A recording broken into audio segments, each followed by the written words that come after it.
Okay, welcome back. Let's continue with the class on aperiodic servers, which are a way means to schedule aperiodic activities within hard real-time environments. So we said last time that we may have a bunch of hard real-time tasks, periodic instances, so that either periodically or sporadically repeat themselves, and we would like to accommodate for some aperiodic tasks, aperiodic activities within the systems that are scheduled as soon as possible, okay, as soon as possible, without sacrificing the timing guarantees of the periodic instances, okay? So we would like, for instance, a task that arrives here to be scheduled as soon as possible without causing a deadline miss to these other tasks. We said we could potentially serve this activity right away, so giving it highest priority, but that would cause a deadline miss to some of the periodic ones. While if we give it lowest priority to these aperiodic activities, we do not affect periodic instances, but we have a large response time, okay? We can do better than that, which is using a server. We arrived here last time, using a server that essentially is a fake real-time task with a given capacity C and a given period, okay, which is exclusively used to serve aperiodic activity. Okay, so this is the notion of real-time server, and essentially we have a periodic replenishment of the capacity of such a server. So essentially, this server guarantees that every period I can serve CS of aperiodic events, aperiodic activities. So essentially, this was our system before, so we have periodic and sporadic tasks arriving in a ready queue that is sorted according to some of the scheduling algorithms that we mentioned, for instance, EDF or rate monotonic, deadline monotonic. Maybe with some shared resource protocols too, okay? Highest local priority, SRP, PIP, PCP, and from this queue, the CPU fetches a task to execute. Well, here we also have another queue where we enqueue aperiodic activities that do not go directly to the ready queue, but through an intermediate service by the real-time server. Okay? So the server is the task that is enqueued in this ready queue, in the system level ready queue, while it selects which one of the aperiodic activities to execute next. Okay? So again, these activities do not go right away in the ready queue. They are not enqueued here, okay? But they are serviced through a server, which is essentially a fake periodic task, which has its entry potentially in the ready queue. Okay? Yes? What would be the difference between the sporadic and aperiodic tasks?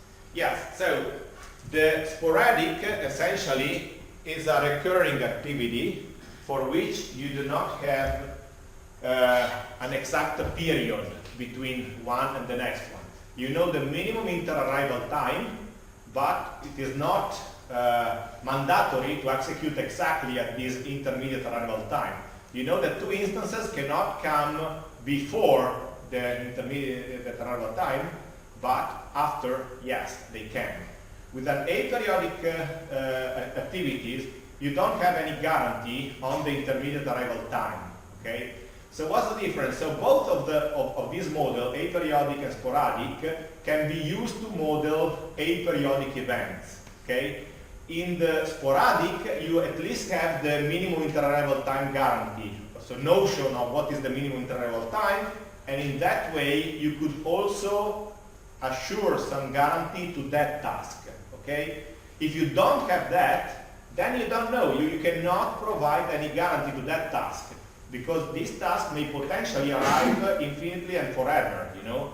So even if it has like a negligible execution time, if you don't know the intermediate arrival time, okay, you can potentially execute it forever, ok? In italiano, mi ha chiesto il vostro collega che differenza c'è tra aperiodico e sporadico. L'aperiodico non ha garanzie di minimo tempo di interarrivo, ok? Quindi, dato un task di questo tipo, io non posso garantirgli niente, ok? Perché non posso garantirgli niente? Perché potenzialmente questo task ha magari anche un tempo di esecuzione negligible, ma può arrivare sempre, no? Può arrivare quando ne ha voglia lui, quindi anche eseguire per sempre, quindi potenzialmente causando overload sul sistema, quindi non posso garantire un bel niente. Eventualmente posso incapsularlo in dei server per limitare l'interferenza che lui farà sugli altri. I could encapsulate potentially this very workload intensive task, a periodic task, in a server. That server would only shape its request so that they do not affect hard real-time activities. But on the other side, that event, that aperiodic event, cannot be associated any timing guaranteed for him itself. Okay? Se io lo metto su un server posso fare in modo che lui non dia fastidio agli altri task, ma di lui non potrò garantire niente perché appunto non riesco a seguire le sue richieste, avendo potenzialmente un tempo di esecuzione che continua per sempre. Okay? So I can guarantee something to aperiodic activities if I do have the notion of minimum interarrival time. In that sense, I would use the sporadic task model. Okay? When I don't have the minimum interarrival time, I typically serve them through a server. Okay? So, the server is scheduled as any periodic task, we said. Priorities, ties, meaning what if two tasks have the same priority? Ties are broken in favor of the server. So typically, I tend to favor the server. For instance, if the server and one of the tasks have the same deadline, and I'm using EDF, I typically give preference to the server. What is the reason behind it? The reason is that if my schedulability test is passed, is positively passed, then I know that my task system is guaranteed. Okay? So, if I know that my periodic tasks are schedulable, I can privilege the aperiodic activities so that they can execute with a shorter response time. So for aperiodic activities, we are interested in the average response time. So I would like them to be served as soon as possible. While this guy here, we are interested in the worst case response time, that it will not be higher than the deadline. So if they have similar priorities, typically I tend to favor the server. Okay? So while the ready queue is queued, is sorted according to EDF, rate monotonic, you name it, the aperiodic queue can follow whatever algorithm. Okay? So it can be first in, first out, typically, but you can decide which algorithm to select. Okay? Timing guarantees are given here, not here. Okay?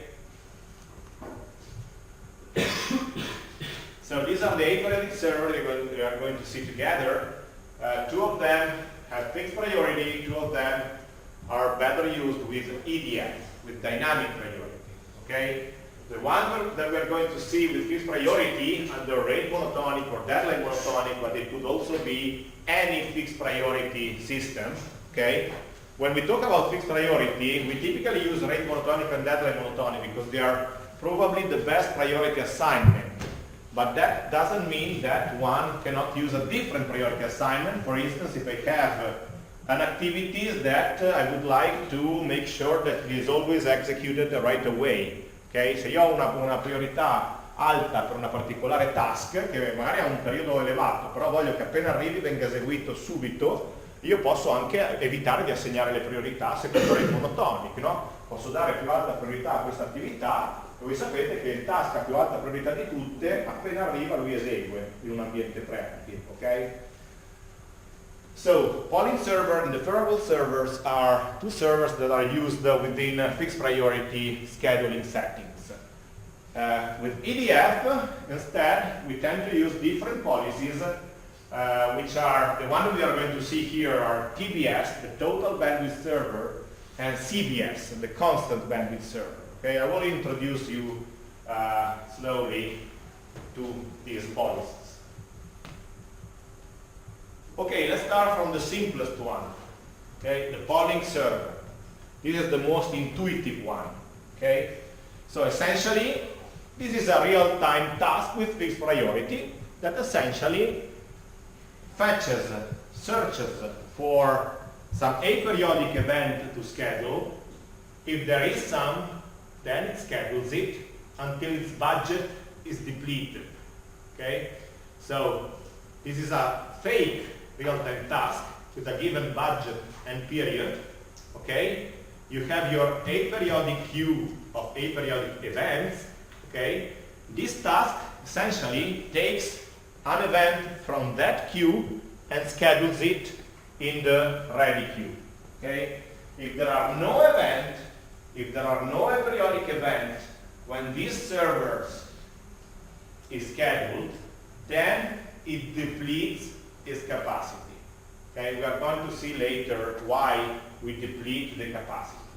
So let's read together. Okay, at the beginning of each period, the budget is recharged at the maximum value. So CS is the capacity of the server. Okay, server is essentially a task. Okay, we schedule task in the ready queue. When it's the turn to schedule the task corresponding to this server, essentially this server checks whether there is any aperiodic activity to schedule on the aperiodic queue.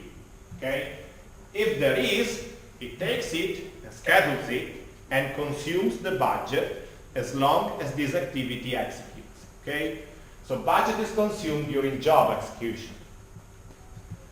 But when this server is scheduled, again, this is a task, okay? It's a fake task, but it's a task. So the scheduler may decide to schedule it, okay? So if the server is scheduled, but no aperiodic activity is pending, so the periodic event queue is empty, what happens?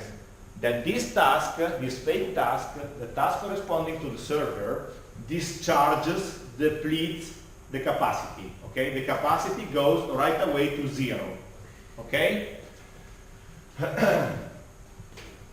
When the capacity is refilled,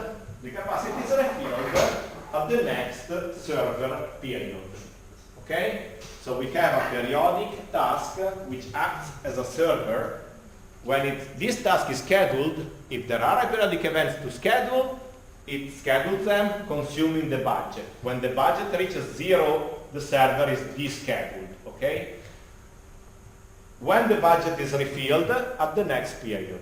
But also, let me repeat, if this server is scheduled but no periodic event is pending, the capacity is discharged to 0 right away. Okay? This is the difference we are going to see with the next server, which is the deferrable server, which maintains the capacity even when there are no periodic event to schedule. Okay? There is a subtle effect that should be taken into account when this may happen. So better than explanation are graphical examples. So we again have our two periodic tasks that we are used to see, and here we have an aperiodic event that would like to schedule to execute for 2 time units. Okay?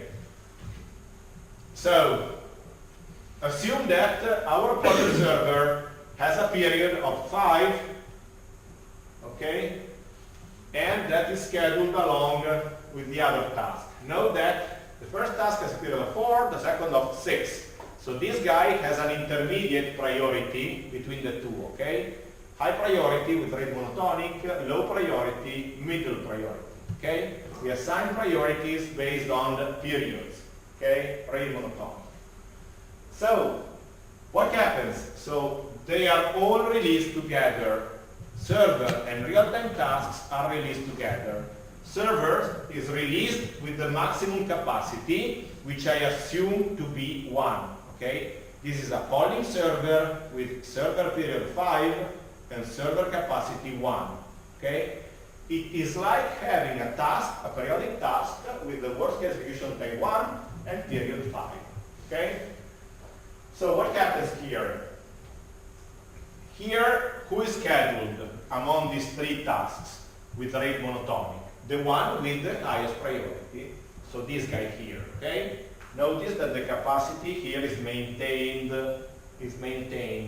This guy is executed. It finishes. What happens at this point? Who is scheduled? This guy? No, because it doesn't have anything. This guy or this guy? The server, right?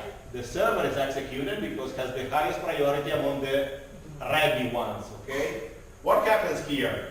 Does it have any periodic event to schedule? No, because no one arrived. What happens? I discharge the capacity right away, okay? Server, back. This is the only active one, okay? Executes and finishes.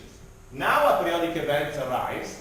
Nobody is executing here. Why? Because the server has no capacity to serve this guy here, okay? It might appear to you that this is wasting bandwidth, okay? I'm wasting processing bandwidth here, okay? So we are going to see what happens if we do not discharge this capacity, okay? In the deferrable server, you don't discharge this capacity and you serve this guy right away, but this imposes restrictions to the schedulable utilization that you may reserve for the other periodic activities. Okay? Essentially, if I don't discharge the capacity, I need to account for potential back-to-back services at server level. Okay? I'm going to explain that later. Okay? But essentially here, if I wouldn't discharge the capacity, I could potentially have 2 successive instances, aperiodic instances, 2 successive execution of the server capacity back to back. Okay? And this would impose a higher interference to low priority tasks here. Okay? It is not so clear to you guys, but it will after I explain the other server. Okay? So here I discharge the capacity. Here this activity cannot execute. Here the high priority guy is activated again and it executes. Notice that here the budget is recharged again. Okay? But now I have a pending activity. Okay? So here finally, eventually I can execute because this guy finished. This has a lower priority than me. I can start executing. I schedule 1 time units of the 2. Because after 1 time units, my budget is depleted, okay, is over, okay? I have just 1 time units of budget, okay? So then I schedule the other guys, and after a further period, my budget is replenished, and I can finish executing also the second time unit, okay? So the response time with this server is from here, here. Which means 11 minus 3 is 8. Okay? With the polling server, I received a budget of 1 every 5 time units, and the overall response time was 8. Okay? Yes? The periodic task require 2 time units. Yes. Here, I noticed 2. Okay? Yeah. 2 time units. Okay?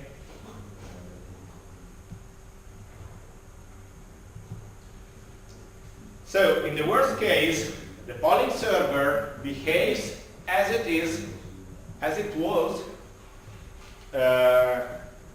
fixed priority task with worst case execution time C and period T. Okay? So, its utilization is like CS over TS. Okay? And the aperiodic tasks execute at the highest priority only if the server period is the minimum one. Okay? So if I'm using rate monotonic, I could assign highest priority to server events if I give the server the smallest period. Okay? If I'm not using rate monotonic, I could still assign the server the highest priority. Okay? I wouldn't use an optimal priority assignment, but still I could do that. Okay? Just I would need to use a different scalability test. If you remember, we saw a utilization-based test for Liu-Leyland task in rate monotonic, right? It was n times square root of, not square root, nth root of 2 minus 1. Okay, we saw, where is the,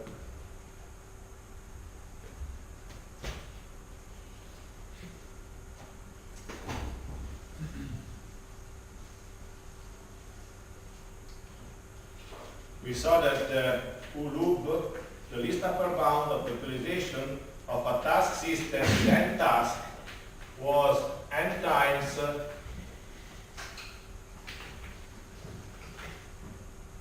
okay, this was the upper bound that we saw for rate monotonic, right? In a task system with n tasks, okay, we are able to schedule that amount of utilization, okay? We also saw that when I have an information of the single utilization of the task, I could use what is called the hyperbolic bounds. Okay, hyperbolic bounds was a little bit better. Okay, both of them are sufficient tests, not necessarily sufficient. Only the hyperbolic is more exact than it is the simple utilization bound. Okay, since you have more information on the task system, you have the information on the individual utilization, then you can do better than that, okay, better than that, and you can use the hyperbolic bound, okay? So here, when you have a polling server, we can either use this test, okay? So if I have a server of utilization US, okay, I can either say, okay, instead of n task, I have n plus 1 task. Okay? So I essentially can use the same formula just with one more task. Okay? Or I can refine my utilization bound, my least upper bound, using the information I have on the server. Ok? In italiano, se io uso il list upper bound alla Liu-Leyland che abbiamo usato per task periodici con rate monotonic, noi abbiamo visto che questo è un bound che dipende dal numero dei task e ha sta roba qua. Ok? Io sono un polling server, invece di n uso n più 1, no? Perché ho anche il server che è un altro task sostanzialmente. In realtà posso fare uno test un po' più accurato, okay, utilizzando l'informazione che ho sull'utilizzazione del server. Okay? Sul server noi sappiamo per forza l'utilizzazione che abbiamo. Okay? Quando dobbiamo disegnare il server sappiamo la sua utilizzazione. Ecco che posso usare un test un po' migliore che è questo qua. Okay? When I know the utilization of the server, I know that I can schedule up to this amount here, okay? Which I don't want you guys to memorize. If you need it, you can find it in the book. Just try to understand where this formula comes from. This is like this formula, but knowing the utilization of one of the tasks, okay? If I use the utilization I know on one of the tasks, I can derive this formula as a least upper bound on the achievable utilization of a setting with a polling server and a set of n tasks scheduled with rate monotonic. Okay? Notice what happens in this formula when I don't have any polling server. Try to see what happens when the utilization of the polling server is 0. What do I have? Okay, I have the same Liu-Leyland bound that I have on the other side, right? When the utilization is 0, I end up having exactly the Liu-Leyland bound. Okay? Good.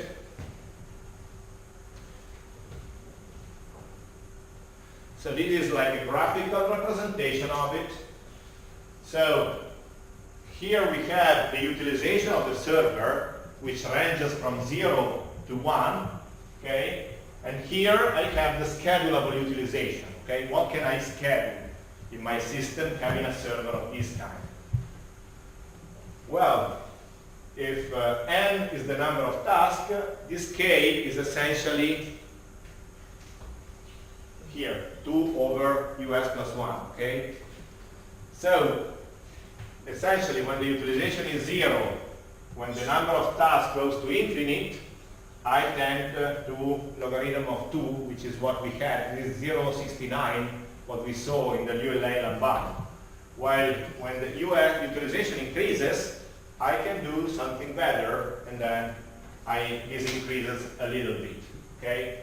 So this bound is a little bit better than this bound here. Okay? So the information on the server allows me to provide a utilization slightly better than what I have in the general Liu-Leyland bound, which specifies only the number of tasks.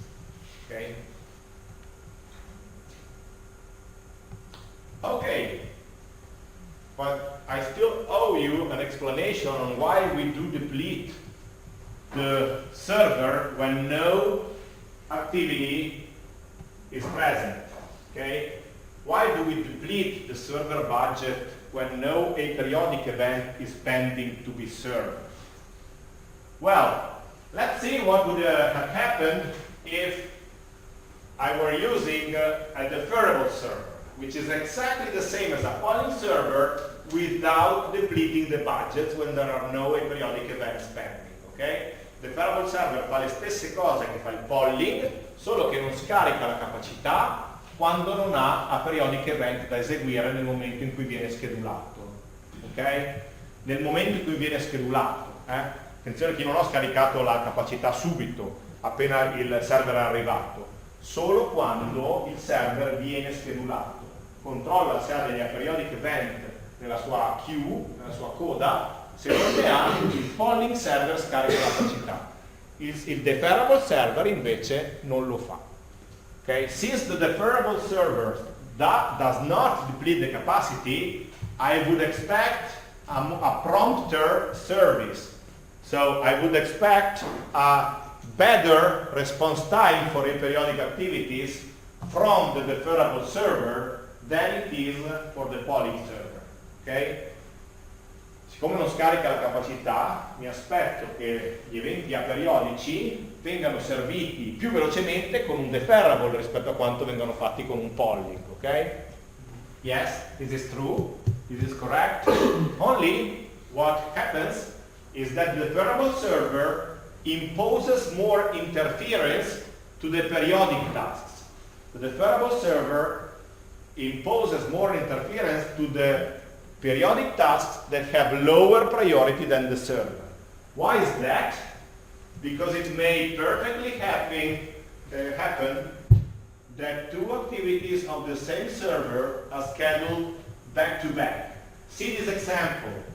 So I have more or less the same server I had before, so budget 1 and a given period, 4 in this case, okay?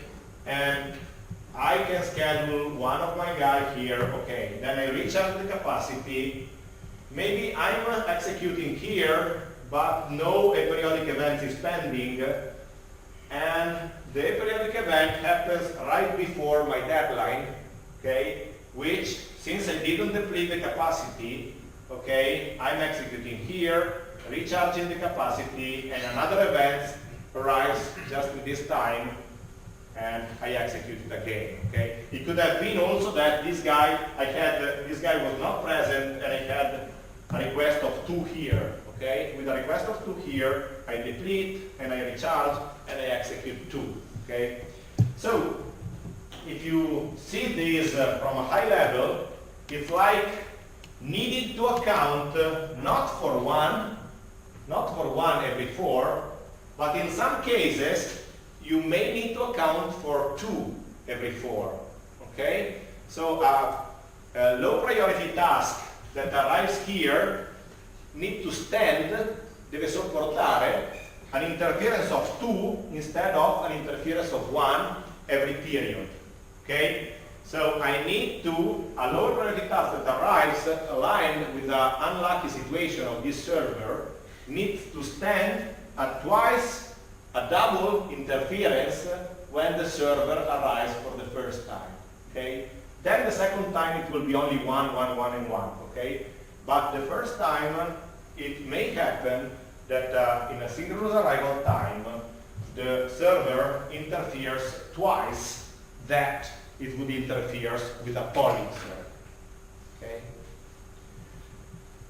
This is an example on how it works. Same setting as before. Here I have an arrival request of 2. Budget is depleted here. Okay. Then this is a capacity. This is a 5. Okay. This is executed. Okay. So from the scratch. Okay. Here this is ready, but no periodic activities. This is high priority. Okay. It executes. Here the server is scheduled, but it has nothing to execute. But the budget is preserved. Okay, budget here is preserved. Okay, the polling would have depleted here. Okay, the polling would have depleted here and would have not executed this one here because the budget was depleted here. Here the budget is preserved. Okay, only I don't have anything to execute, so I execute a low priority task. When it finishes, a periodic event comes needing to execute for 2, okay? I execute for 1 because then I deplete the budget, okay? Then I wait for the next instance. So budget is replenished here, but here a high priority task is executing. When it is over, a middle one arrives, but I still have one pending unit of this one to execute, which I execute here, okay? And then I execute this one.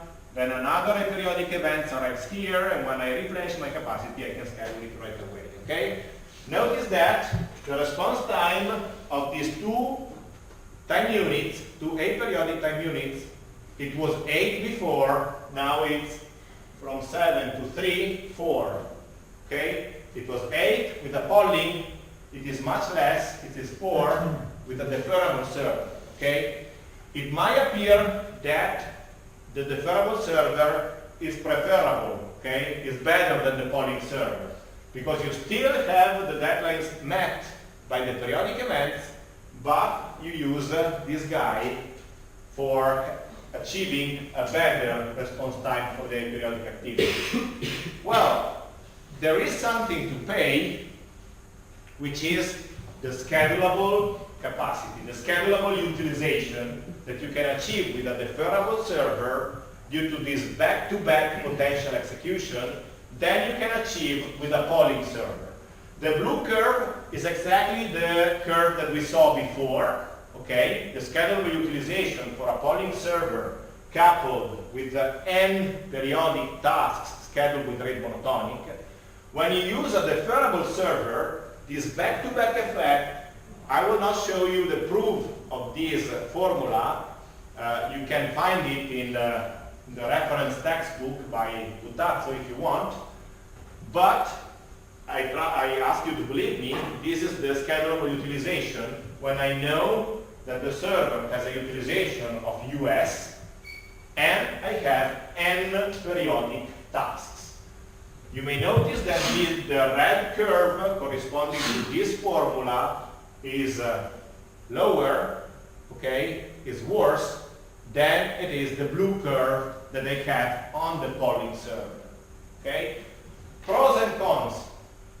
The pros, the advantage of the red curve is that aperiodic events have a better response time, but I impose a higher interference on the periodic activities.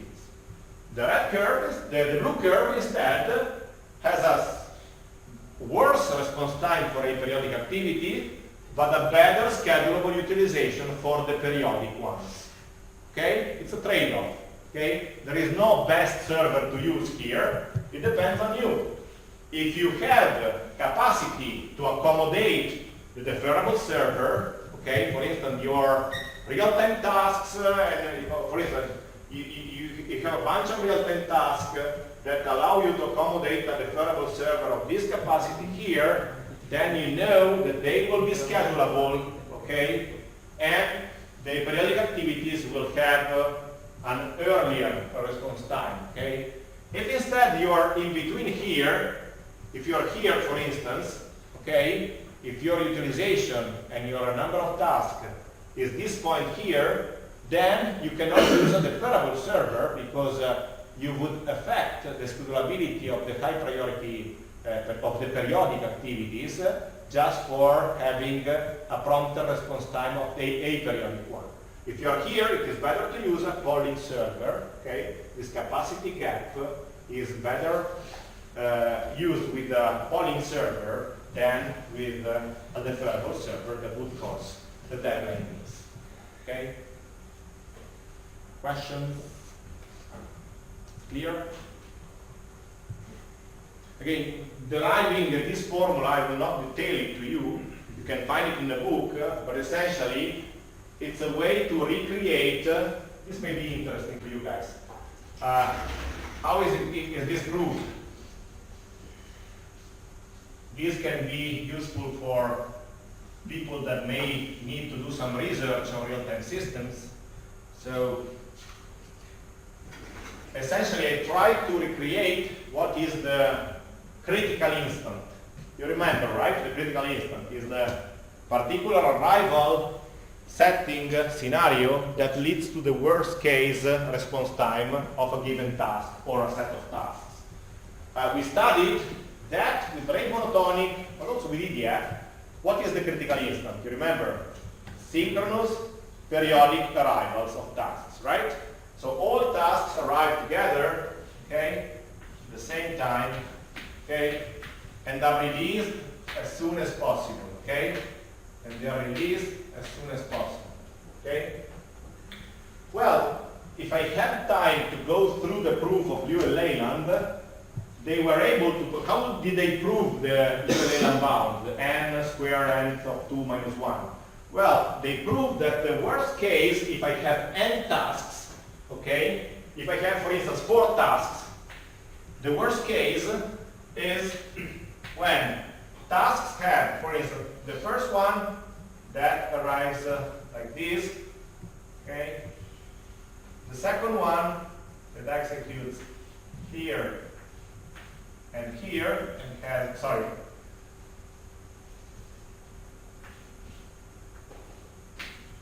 the third one that executes here with a period here, and the last one that fills this in and this. Okay? So basically, the period of the second task includes 2 execution of the first one. The period of the third, 2 execution of the second. The period of the fourth, 2 execution of the third. Okay? So I'm not going through the proof, but this is like a worst case setting. So it's the worst you can make combining 4 tasks. Okay? So this is the worst case, is the smallest possible utilization, okay, that you can obtain, missing a deadline, okay, missing a deadline, because assume that this guy has to execute a little bit more here, okay. It will miss this deadline, okay, because here it does not fit. Here execute this one, here this one, and this one, and the last 10 units is already over the deadline. Okay, this is the worst you can do with, here is 4, but in general it's the same with n tasks. Okay, if you do the math and you have an optimization problem, it comes up that the ratio between computation time and period is a given one. If you sum all the utilization, you end up having n times square root of n of 2 minus 1. Okay? So this is essentially the way it is proved in the textbook. Okay? Why am I saying that? I'm saying that because this is what you have when tasks really execute in this way. But if you have a polling server, okay, this is essentially the same. If you have a deferrable server, you may need to account for the back-to-back execution of the server. Okay? You may need to have, so this is your server, okay? You may need to account for twice CS in the first period instance. Okay? This reduces your utilization to this formula here. Okay? So this is essentially the back-to-back execution effect that you have in a deferrable server that you don't have instead in a polling server. Okay? I know it's a little bit hand-waving for you guys, but this is just to give you the background on it. No, scusi, Prego. il problema che nel caso avessi il server. Allora, praticamente il server abbiamo detto che quello che causa è che ti può fare in modo che non scaricando sul deferrable solo, che non scaricando il budget quando non ho attività, io mantenga la possibilità di eseguire fino alla fine prima del mio replenishment. Cioè potenzialmente il server, che può essere anche ad alta priorità, no, può eseguire, come dire, due istanze, una accanto all'altra, okay, e dopo continuare così. Quindi non è, allora, richiederebbe un po' di studio di come è fatta questa prova qua, però sostanzialmente si fa vedere che il caso peggiore non è quello critico che ti ho fatto vedere prima, dove tutti arrivano assieme, ma il server arriva CS dopo e qua esegue quell'istanza che gli è rimasta pending da prima perché non si era scaricato. Nel polling questo non può avvenire perché o ce l'aveva già da prima, allora il tuo busy period iniziava prima, ok? Oppure era scaricata questa cosa qua, no? Quindi tornavi al caso critico che avevi prima con, no? Questo così. In un deferrable server invece che ho detto può darsi che, non so, la sua attività periodica gli arrivi qua dove ha preservato ancora la sua capacità, la esegue qua e dopo ricarico subito e non una back to back. Così tutto slittato. Esatto, è ovvio che questo fa più interferenza sugli altri di quanto faccia una sola istanza prima. Okay? La dimostrazione rigorosa non ve la faccio, la trovate sul libro se volete. Quella di Elena non è semplicissima, quindi non avrei potuto farla in questo corso, però di solito tipicamente chi fa ricerca su queste cose se la può studiare. Okay? Comunque la ragione è esattamente questa back-to-back execution che causa una penalità in termini di schedulable utilization. Nel polling quindi scarichiamo la capacità subito dopo la fine del primo task. Quando la scarichiamo la capacità? La scarichiamo quando il polling è un task, no? Il polling è un task, no? Quindi fin tanto che questo task non viene messo in esecuzione, è un server, no? Sì. Che il server non viene messo in esecuzione, lui preserva la sua capacità. A un certo punto viene messo in esecuzione perché quelli ad alta priorità hanno finito, ok? E lui ha più alta priorità di quelli sotto. Okay. Se nel momento in cui viene messo in esecuzione lui non ha roba da eseguire, scarica la capacità. Okay. E in quel momento lì, non appena arriva, non quando ricarica il periodo. Sì, ok. Okay? Se è quello ad alta priorità, allora sì, subito quando ricarica il periodo, perché è il primo a essere messo in esecuzione, no? In genere scarica quando, no, lui viene messo in esecuzione e non ha niente da E eseguire. possiamo decidere noi la priorità del polling. Esatto, Cioè, se possiamo, alta, esatto. medio o basso. Nota che tutte queste formule valgono per rate monotonic, ok? Quindi tu devi dare la priorità al periodo del server in maniera tale che sia consistente con rate monotonic, no? Sì. Quindi siccome sul periodo hai variabilità, puoi decidere te che periodo dare al server, ok? You may freely choose which period to assign to a server, ok? You just have a constraint on the budget, on the utilization of the server, okay? But the period, you can use whatever period you want. There is a trade-off in the period selection. Shortest period would impose a lot of context switches, ok? Se uso un periodo piccolo, ho molti context switch, è vero o no? Se ho un periodo piccolissimo, no? L'utilizzazione del server è quella fissa, no? Io ho un'utilizzazione tipicamente è l'utilizzazione rimanente dai task periodici, no? Credo che sto dicendo le slide posteriori. Comunque, in generale come si disegna un server? Io ho i miei task periodici, magari mi occupano 0,57 di utilizzazione, ok? Somma le utilizzazioni di tutti loro, ok? E dopo il rimanente dell'utilizzazione che posso arrivare la do a quel server lì, no? Cos'è il rimanente? Se uso il bound view e Leyland, no? 0,69 meno questo 0,57 è uno 0,12, ok? Se uso invece queste formule un po' più accurate, no? Devo tenere conto dell'utilizzazione del server che voglio garantire rispetto a questo schedulable utilization bound che è un po' più accurato del view e Leyland. Comunque in generale io do al server la capacità rimanente. Quando saremo su EDF daremo 1 meno l'utilizzazione dei task periodici, ok? Quindi questo ti fissa l'utilizzazione del server. Scusate, sono obbligato ad andare in inglese, abbiate pazienza. So you first set the utilization of the server, okay? Given the available utilization you have from a given bound, okay? Once you fix the utilization of the server, you need to decide server period and server budget, okay? In the period selection, you have freedom to select, okay? You can select whatever period you want.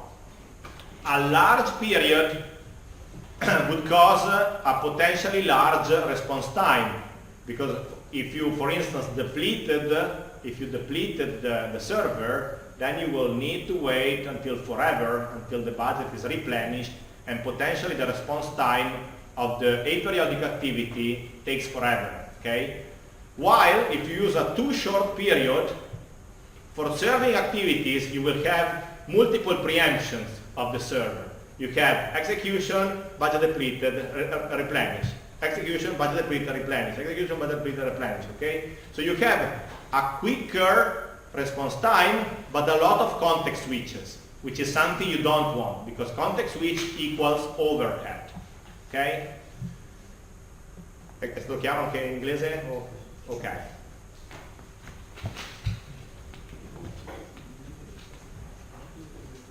Okay, yeah, this is essentially what I just said. So you first assign the utilization of your server based on the remaining utilization of your system.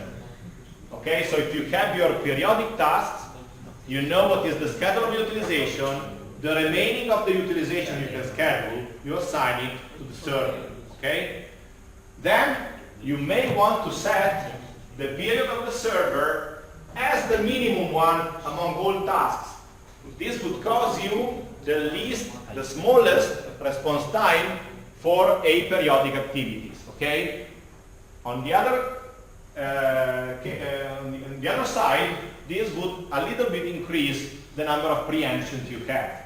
But still, you had already one of the tasks with a small period, so it is convenient to use the smallest period also for the server. Okay? Se noi avevamo già un task a basso periodo, era già quello che ci dava l'orologio delle preemption che avevamo, no? Quindi ha senso, se volete, assegnare al nostro server una priorità, un periodo molto piccolo, perché questo comunque causa un numero di preemption comparabile a quello che già avevamo a causa del task a periodo piccolo, e comunque questo ci causa una responsività migliore rispetto agli eventi aperiodici. Okay? So if we assign the server the minimum period among the periodic tasks, then we ensure a prompt response to aperiodic events. Okay?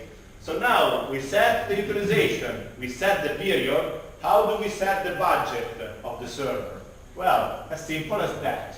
Okay? Utilization times period. Okay? You cannot freely choose the budget if you fix the period and the utilization. Okay? You choose just 2 out of 3. The third one is given, okay, by the ratio utilization equal computation over period. Okay? Ma io US l'ho sempre la formula precedente della lista per bound, sempre su quella. Yes, you can choose which formula to use, either the ULL bound or some more precise one that you want. Yes, if rate monotonic, I could use ULL or the formula that we just showed the graph. If you have ETF, it's 1 minus the utilization of the periodic tasks, right? Sì, però se io uso la seconda formula, sì, quella dove ho l'utilizzazione del server, io per sapere fare uno meno quel lista per bound che ho, sono andato troppo su. Qui, esatto. Okay. Io comunque dovrei andare a tentativi. Sì, esatto, devi trovare il tuo punto dov'è, no? Sì, però metto un'utilizzazione grande. Cioè tu sai quant'è l'utilizzazione dei task periodici, sì, no? Esatto. E devi vedere un po' quant'è l'utilizzazione, no, totale che ti permette data l'utilizzazione del tuo server, no? Quindi tu parti con i tuoi task periodici a un certo livello, no? Quindi non so, se sei qua, insomma, non hai problemi, tanto ci stai, no? Se sei, no? Devi andare a vedere un po' dove ti intersechi tra utilizzazione del server e utilizzazione rimanente dei task. Sostanzialmente se i task periodici hanno 0, no? Ovviamente tu puoi dare anche tutto al server, no? Puoi dare 1, infatti il punto è 1, 1, no? Il punto minimo sul deferrable server, nota che è più basso del 0,69 che avresti col polling server, ok? Quindi puoi anche, se star sicuro, dare questo è uno 0,64, 0,65, vado a memoria, ok? Se tu sai che i task periodici hanno 0,50, tu sai che sicuramente ci stai a 0,65 meno 0,50, 0,15 ci stai sicuramente, ok? Vorrebbe dire 0,15 qua e arrivi qui. Okay. Perché quello è lista per bound che mi considera anche l'utilizzazione del server. Del server, sì, quindi esattamente. tolgo l'utilizzazione. Ok. Ok, cioè, se no usi il ULN unbound, no? Quello che hai di là, quello va bene solo per il polling, ma sostanzialmente è questo il dimensionamento che fai. Se sei già più alto, no? Dipende appunto, non puoi assegnare tutti i server che vuoi, no? Se sei più alto ti conviene andare a utilizzare il polling server. Naturalmente dipende dal numero di task che hai, ok? Questo è per n che va all'infinito, ok? Quindi tu lo potresti istanziare sul numero di task che hai, non avresti logaritmo di 2, avresti una funzione del numero di task, insomma devi far tornare i conti, no? In qualche modo. Devo rispettare. Come? Cioè devo rispettare comunque i limiti che mi impone. Esatto, esattamente. Ok. Well, that was all for the fixed priority servers. What about EDF? What if we have dynamic priorities? Well, we also have, of course, real-time servers for dynamic priority settings, which are used along with EDF. Here, we do not typically have periodic tasks like we had with the polling or deferrable servers, for serving as a server, but it is more a matter of assigning an absolute deadline to a given aperiodic request. In italiano non è come abbiamo appena fatto nei casi a fixed priority, per cui io avevo un finto task periodico che agiva da server.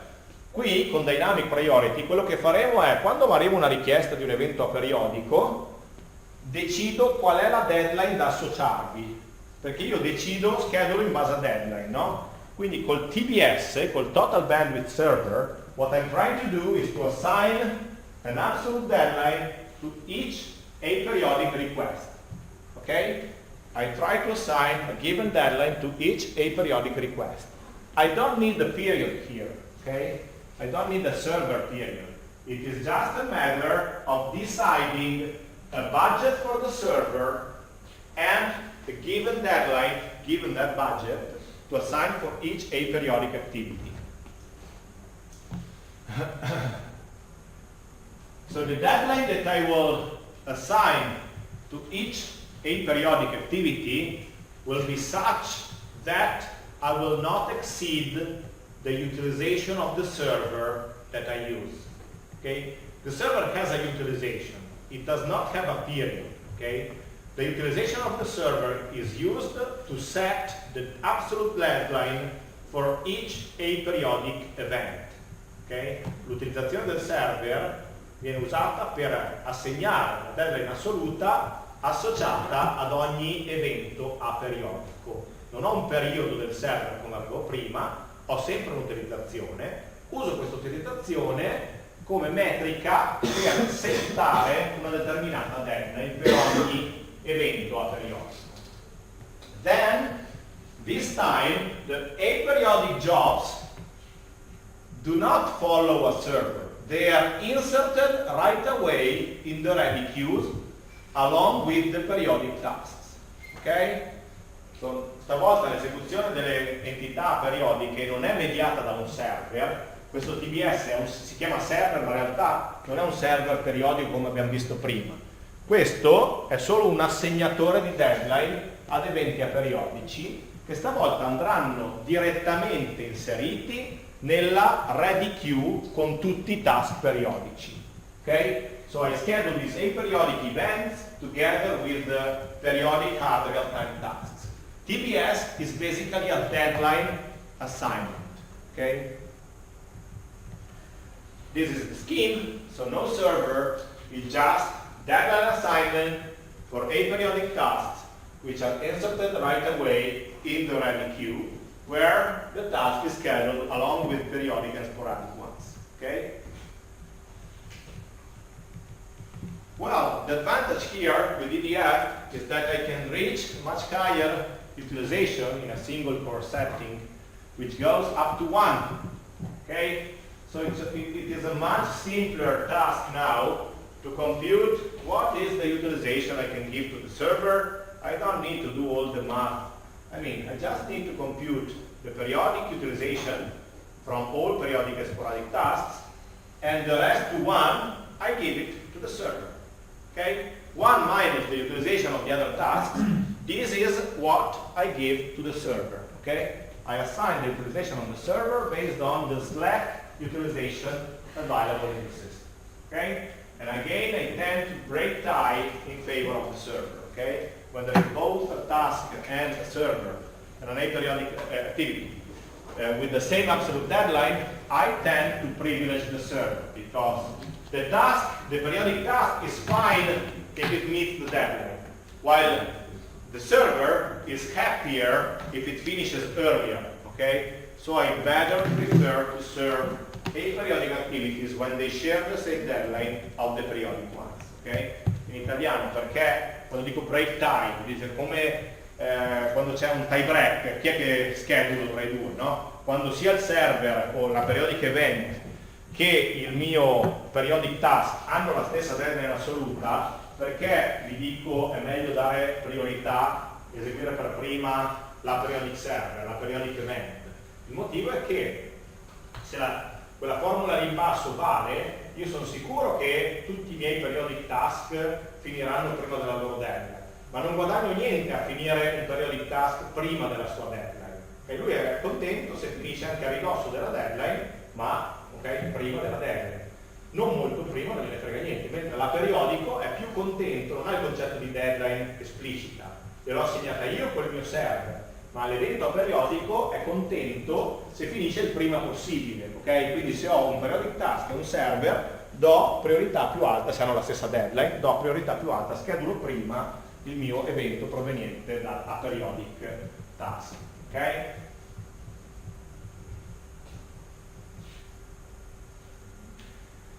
So this is the deadline assignment rule, nothing difficult. So a job, an aperiodic job, it comes with a computation request, okay? So it needs to execute for C time unit, okay? It arrives at time R and it needs to execute for C. Well, then I assign it a deadline of arrival time plus C over utilization of the server. So how is the deadline assignment process of the TBS? A total bandwidth server with a given utilization of US. Well, every aperiodic instance that arrives, I treat it like it has a utilization of US, meaning that I assigned it an absolute deadline, which is like having a relative deadline of C over U. Okay? Arrival time plus a relative deadline. Okay? This is like having a periodic event of CK over US period. So here is when you have a periodic task, okay, with deadline equal to period, okay, assigning a deadline which is TK for if US is CK over TK, then TK is equal to CK over US. Okay, I need to understand what will be the relative deadline of a task with utilization US. Well, the relative deadline can be computed as CK over US. CK over US. Okay, then summing it with the absolute arrival time, I obtain the absolute deadline. Okay, so nothing difficult. It's like mimicking, pretending I have a periodic task of utilization US. Okay, if I have a periodic task of utilization US and a computation request of CK, then I can pretend having a relative deadline of C over U. Okay? Summing with the arrival time, this gives me the absolute deadline. Okay?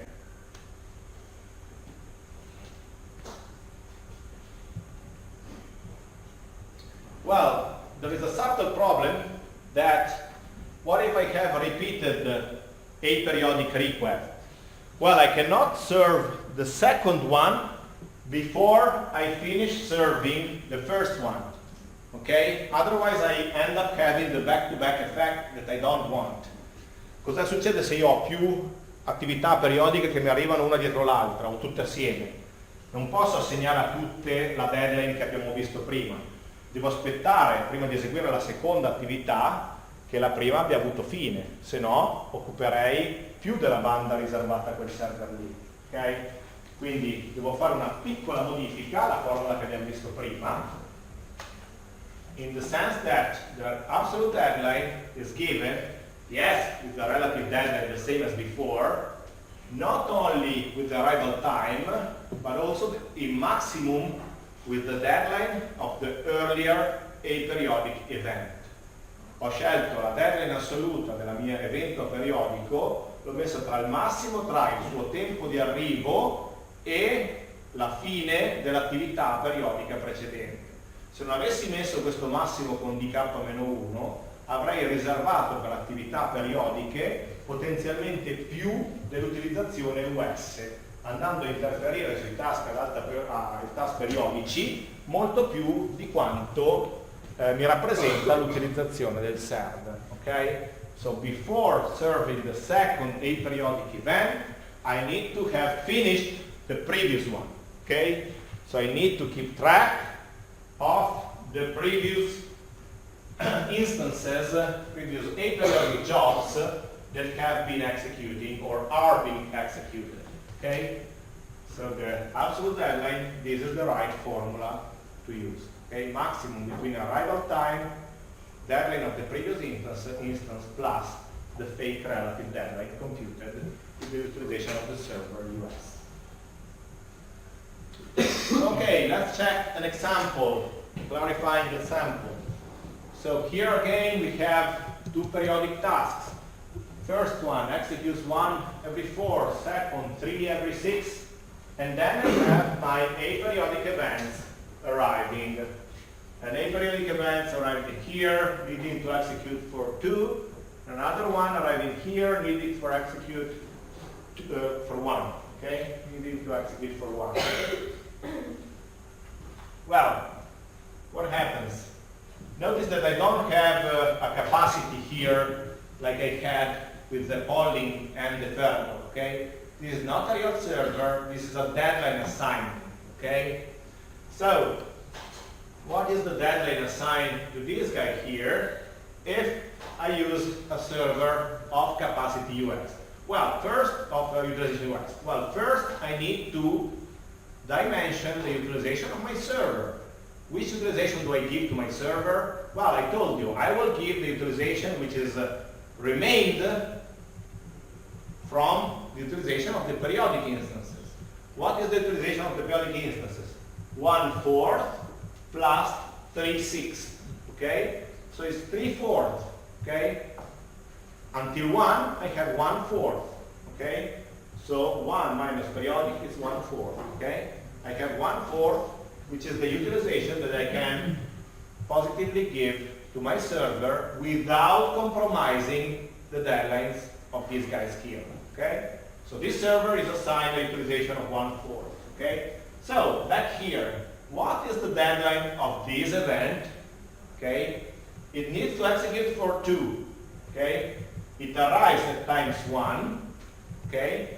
So the deadline of my first event is arrival time plus execution time, C1, divided by US. So it's 1 plus 2 over 1/4, which is times 4, okay? 9. This is the deadline of my first event, okay?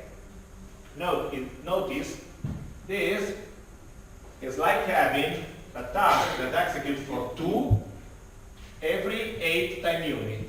It's 1/4, okay?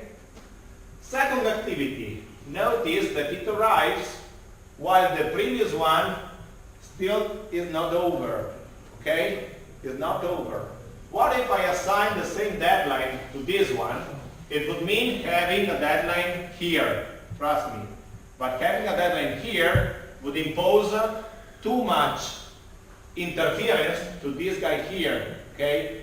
I cannot have one activity served here and the other activity served here, okay? It would be like having two tasks of utilization 1/4 together, okay? It would be like imposing an interference of 1/4 and 1/4. Here within, I would impose a 1/2 interference due to aperiodic activities, okay? So what I say here is that one instance is served here, these other instances is served after that, okay? Only in this way, I guarantee a steady interference of 1/4 by the periodic events to the periodic ones, okay? So, how do I assign the deadline? I'm using the formula that I showed you here, okay? The maximum between the previous deadline and the arrival time. The maximum between the previous deadline and the arrival time of the new one, plus the relative deadline, okay? So it's 9 plus execution request 1 divided 1/4, okay? Divided 1/4, and it's 13, okay? Notice, this is like executing a task with 1 every 4, okay? Utilization is again 1/4, okay? So the total bandwidth server is like una fisarmonica, no? Che cambia il periodo, le deadline dell'esecuzione dei miei task aperiodici. Decide il periodo in maniera tale che dipendentemente dall'esecuzione che lui gli chiede, l'utilizzazione che ne consegue sia esattamente l'utilizzazione del server. Okay? This is the reason why it's called total bandwidth. Okay? It gives the total remaining bandwidth for aperiodic activities. Okay? Total bandwidth dà tutta la banda rimanente all'esecuzione dei task aperiodici. Okay? Né più né meno di quello. Yes.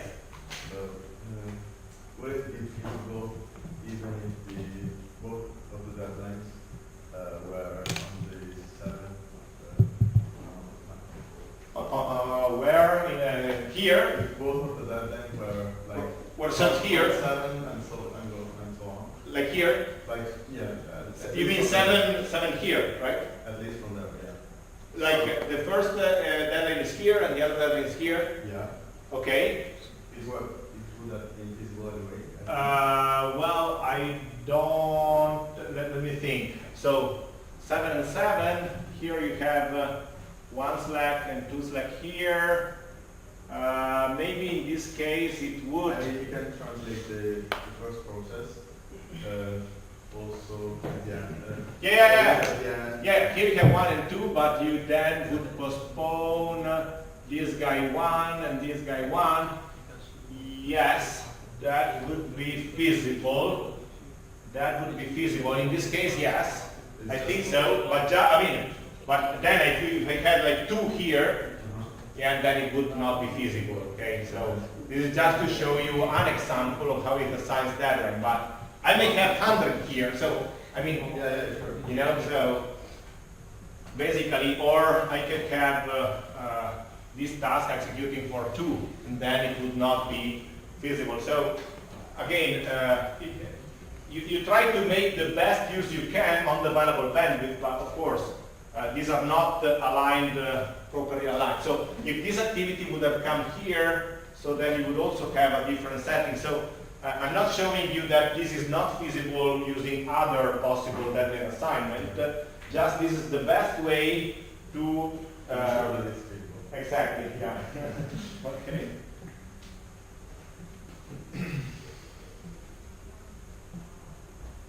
Good. TBS, if there is any. One of the problems that we like servers is that essentially we encapsulate something that is not so predictable, like aperiodic activities, in something that is predictable, like the server, okay?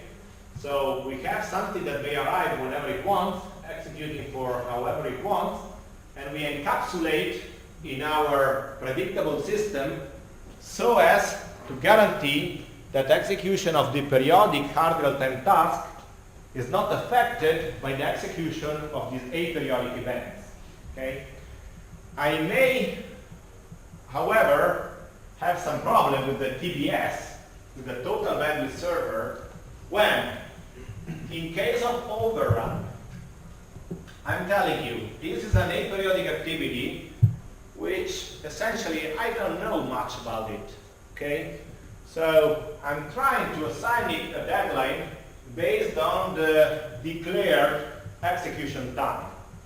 But what if the declared execution time is different than the actual execution time? So we typically use server in a controlled environment, for instance in a car, to schedule non-critical activities, okay, that do not come with a well-specified deadline, okay? For instance, an infotainment task, okay, that goes together with some autonomous driving, autopilot, okay, that cannot definitely miss any deadline.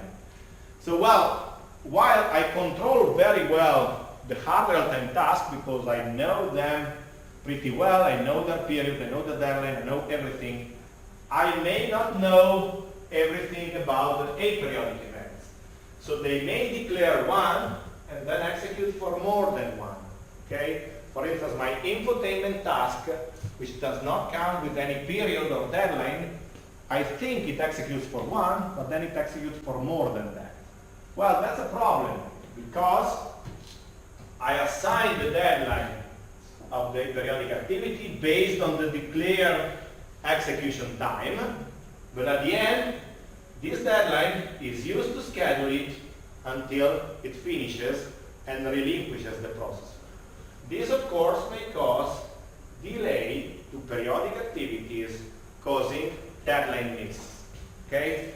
So it does not provide bandwidth isolation, we call it. Bandwidth isolation is an important property that allows you to confine the interference by a given task within a given bandwidth. Okay? You have some control, some support, some OS tooling to determine if a task is behaving correctly, and if it is not, you preempt it.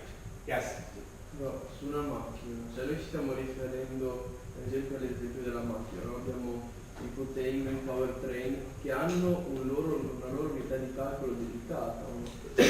Sì, no? Adesso, quindi non condividono task, condividono il bus, quello sì che devono gestire la trasmissione perché tutto viene sul CAN bus. Esattamente, se guardiamo poi una macchina no, fisicamente si cerca di separare i vari domini, abbiamo decine se non centinaia di SU diverse che condividono solo il calcolo. La Hai detto priorità giustamente. sta nella gestione del bus. Sì, lì ho un problema di scheduling del CAN bus che implicitamente implementa un protocollo a priorità fisse, non preemptive, in quel caso lì dove devi tenere traccia del tempo di bloccaggio. Quello che vi faccio riferimento è una single domain controller, ad esempio immagina quelli che vengono usati per infotainment, no? Se vengono usati solo per infotainment, d'accordo, ma se io questo particolare controller lo uso per sia infotainment che qualcosa di un po' più critico, no? Certamente cercherò è quello che si cerca di fare adesso, è quello che stiamo un po' proponendo ultimamente, cioè tu puoi anche utilizzare meno i CU se cerchi di metterli un po' tutti assieme. Non metterli tutti assieme vuol dire unire criticalità diverse, no? Qualcosa che deve essere periodico, strettamente commisurato, insieme a qualcosa che invece capita una volta ogni tanto, oppure non sai esattamente così, oppure roba su Linux che non sai bene quanto può durare. Per poter sfruttare maggiormente le varie unità di calcolo che ho all'interno del veicolo. Esattamente, questo è uno degli aspetti possibili, assolutamente. Hai lavorato con... No, ho fatto un seminario con la Ianni sull'automotive. Sull'automotive, ok. Okay, so that's a problem, right? So whenever we mix different criticalities, whenever we have some aperiodic events or some It can also be periodic. It could also be periodic, but executing for more than accounted for. Okay? The total bandwidth server does not provide a way to guarantee this bandwidth isolation of such activities. Okay? So we would like instead to have something like this. So a task, if it needs to execute more than what budgeted for, more than what declared, more than what expected, it may, but without affecting the periodic hardware time activities. Okay? You tell him basically, okay, you have 1/4 of the processor. You declare an execution of 1, and then you execute it for 3 or whatsoever. For 3, okay? Well, I'm telling you, if you wanted to execute for 3, you have to declare it here. I would have assigned you a deadline which is 3 times higher than that. In that case, you would not have affected high priority, hard real-time periodic tasks. Okay? Still, if you want to declare 1, it's your responsibility. You will be the one executing here, here, and so on. After I make sure that the periodic events are not affected. Okay? So you can overrun, just please do not bug my high priority. So this is the bandwidth isolation concept, which is a very important feature, especially when you have safety critical tasks like in the automotive, avionic, or industrial automation or cyber domain. So you assign a given bandwidth to a task, and you make sure that if that task wants to execute more than that, it may, but without affecting the rest of the world. Okay? It will only affect him, okay? His partition, okay? Not the partition of other tasks. So, what do we do if a task overruns? Okay? We would like to delay, we would like to allow that task to execute for more, but only that task should be delayed. Okay? Not the other tasks that properly behave, okay? That execute according to what they declared. Okay? So, if I have an overrun, and that task was a hard real-time task, we may have a problem here. Because for a hard real-time task, the declared worst-case execution time can be never exceeded. Hard real-time tasks are those tasks for which I would like to provide a very hard guarantee. Okay? So an engine controller, which is very critical, it can never execute more than what is declared. If it executes more than declared, I have a problem there. I typically raise an exception. Okay? I typically raise an exception. Okay? I don't want to recover in that case. Hard real-time task, the worst case execution time of that task is the worst case execution time. If it, for some reason it exceeds, I may have some monitoring mechanism that raises an exception whenever these may happen. While if a task is soft, then I may allow it to execute for more, okay, without affecting the other tasks. Okay? That task may have a larger response time, okay, like in the periodic event that we saw before, okay, just without affecting harder real-time tasks. So our purpose is to achieve this bandwidth isolation, okay, so to assign the responsibility of overruns to the task, to the activity itself, okay, without compromising the rest of the world. So we would like to come up with a better server, mechanism. It is going to be the one that I'm showing right away, the constant bandwidth server, that has an assigned bandwidth of US, and it assigns priorities for deadlines in a way that the tasks do not exceed the reserved bandwidth. So this is the implementation. So it is not like the TBS, where I don't have a server in place, but I just have a deadline mechanism. here I do have a server in place.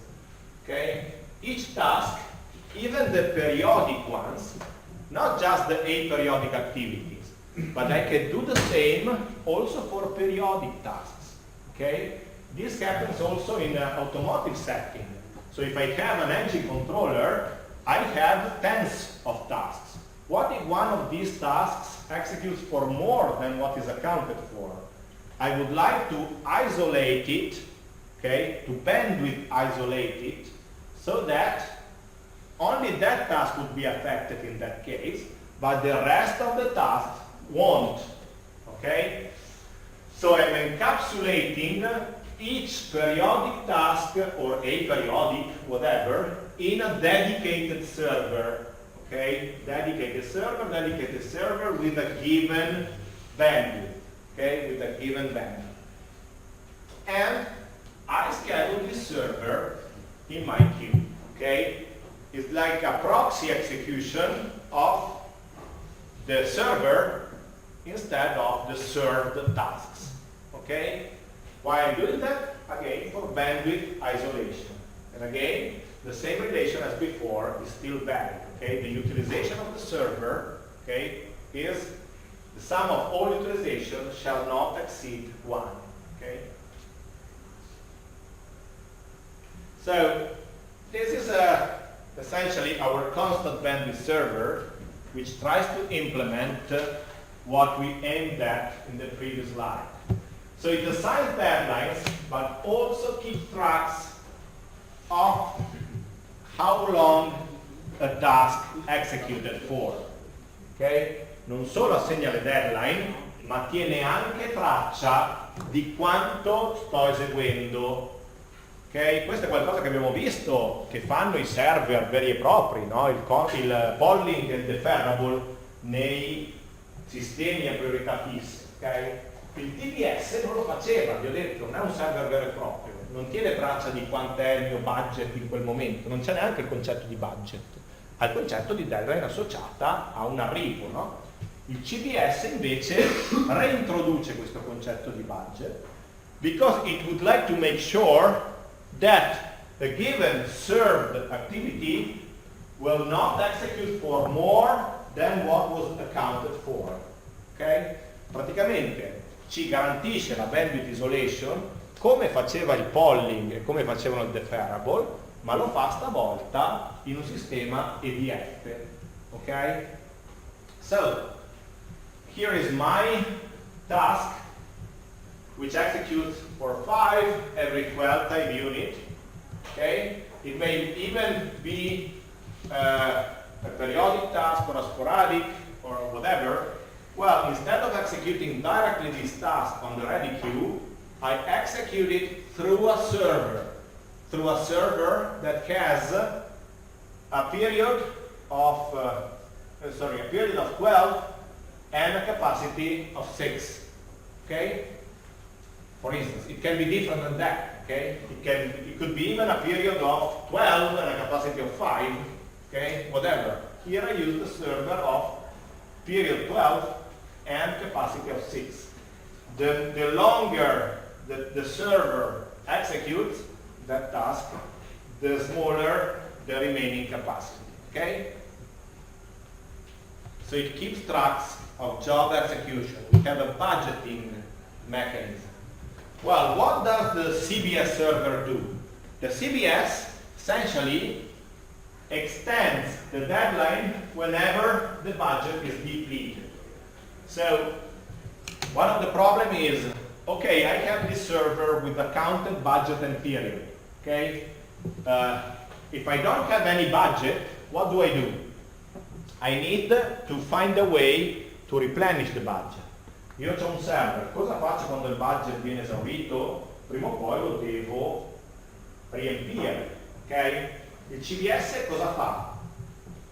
The CBS has a peculiar way to replenish the budget.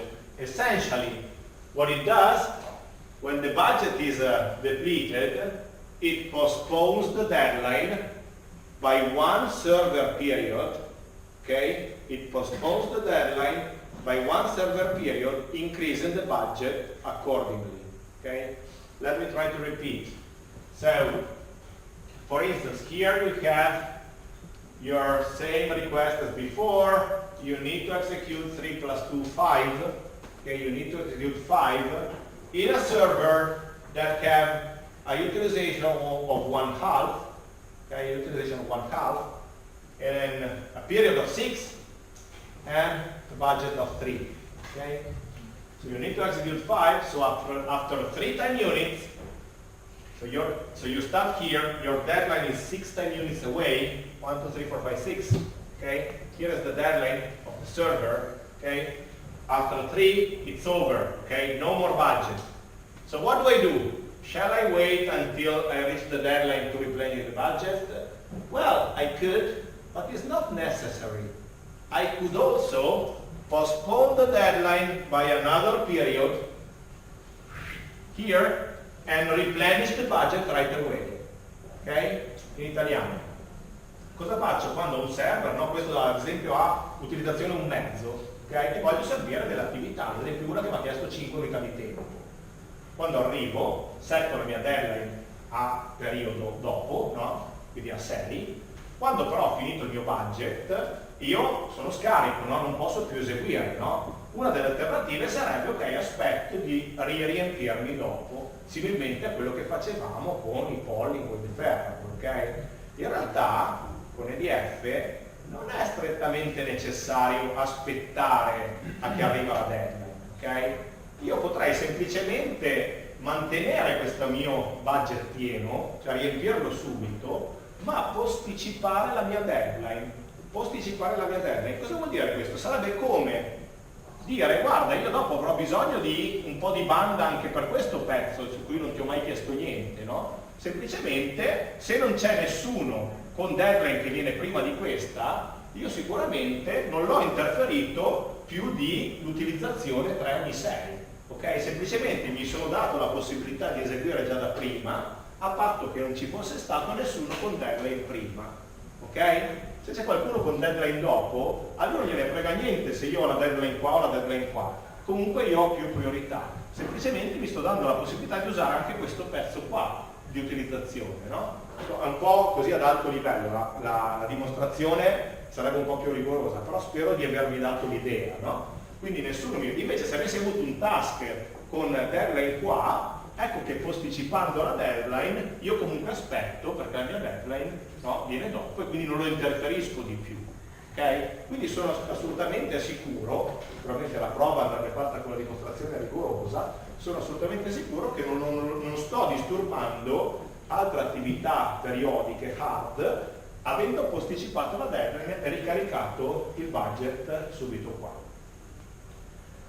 Okay, so this is essentially the way that the CBS works. So we have a server budgeting mechanism that ensures you that even if a task executes for more than it is accounted for, okay, it will do so without affecting other activities. Okay? If it overruns, we will postpone its deadline. Okay? So if postponing this deadline would still have the server as the earliest deadline 1, nothing changes. If instead another periodic activity becomes the one with the earliest deadline, the server is preempted and the other activity is executed instead.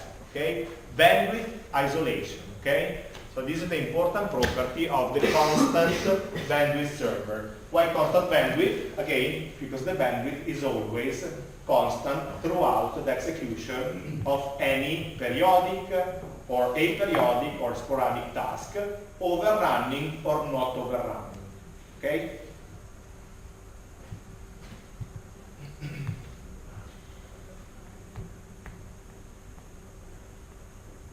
Let's try to finish the slides. So, how does the CBS work in practice? So when a new request arrives at time t, when a new request arrives, whether it being from an aperiodic or a periodic task, if the server is idle, okay, you have some rules to check here. So, if that relation you see there, so CS over ds minus t, so this basically accounts you for the partial utilization of the server. If this is greater than the utilization of the server, then you assign a new deadline at time t plus ts, and you recharge the batch. Otherwise, you keep the server deadline as it was before. So you're a little bit too tired maybe to check it now. So it's better to redo that the next class, okay? This is essentially the last rule of the server, which tells you when it is mandatory to assign a new deadline in case a new activities come, or you can keep reusing the same deadline you have from the previous activity, okay? We are returning back next time, seeing the example and like a few properties of the CDS, okay?